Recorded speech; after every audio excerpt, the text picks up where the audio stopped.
নমস্কার সবাইকে, আমার চ্যানেলের আরেকটা ছোট্ট মিনি ব্লগে তোমাদের সবাইকে স্বাগত। আর আজকে গেছিলাম আমি আমার বান্ধবীর বৌভাতে।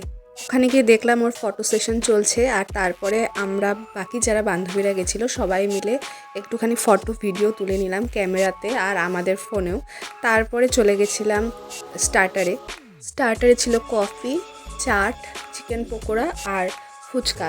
সব কিছুর মধ্যে চিকেন পকোড়াটা খুব ভালো হয়েছিল।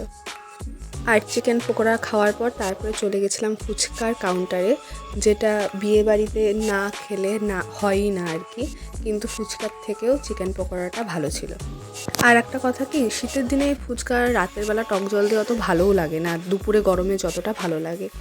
তারপরে নিয়েছিলাম কফি খেয়ে কিছুক্ষণ গল্প টল্প করে তারপরে চলে গেছিলাম মেন কোর্সের জন্য। প্রথমে ছিল আমেজ, টিস্যু আর জল, যেরকম সব জায়গাতেই থাকে। তারপরে স্যালাড, ভাত, ভেজ ডাল ছিল।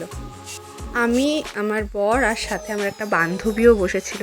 ওর সাথে গল্প করতে করতে অর্ধেক খাওয়ার ভিডিও করেছি কী কী দিয়েছে, কিন্তু বাকি খাওয়ার ভিডিও করতে আমি ভুলেই গেছি। এই তো এখানে দিয়ে দিল ভেজ ডাল, আর ভেজ ডালের সাথে ভেজ ডাল দেওয়ার পর দিয়ে দিল এখানে পকোড়া। তারপর এখানে দিয়ে দিল কাতল মাছ। ব্যাস, এতটুকু ভিডিও করার পর আমি আর ভিডিও করতে পারিনি, ভুলে গেছে ভিডিও করতে। যাই হোক, আসার পরেও দেখছি ওর ফটো সেশন চলছে। তারপর ওদেরকে সবাইকে বলে আমরা বেরিয়ে এসেছি।